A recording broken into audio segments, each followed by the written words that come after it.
सावन महीना बिसहर बरसह जोर।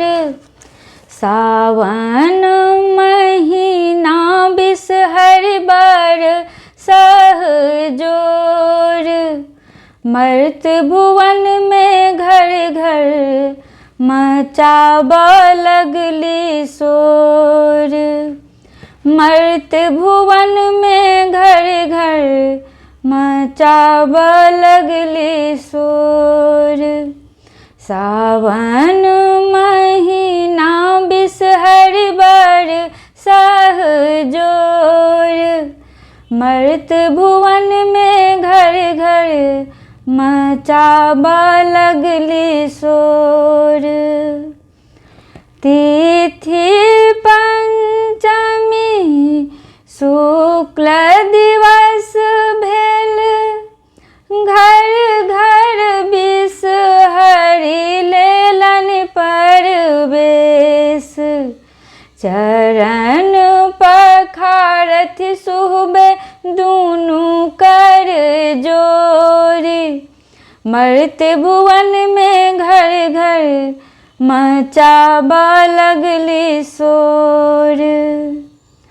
आनी गंगा जल गहबर निपाओल। आसन सिंहासन झाड़ी के ओछाओल। अरहुल फूल चढ़ाओल चहु ओर। अरहुल फूल चढ़ाओल चहु ओर। मर्त भुवन में घर घर मचाबा लगली शोर। पाट सूत बातिल दियरा जराओल। गुगुल दीप दए मैया के रिझाओल। दूधला वाल के लगाबा लगली भोग।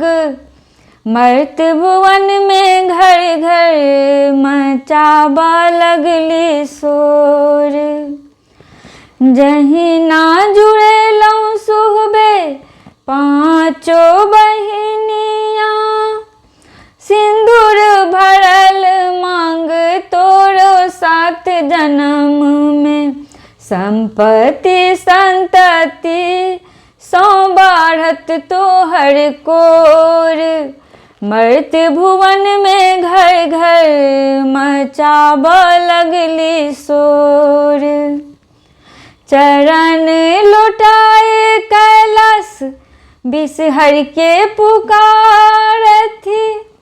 गौरी छथि अहाँक माय पिता महादेव। मर्त भुवन में घर घर मचाबा लगली शोर।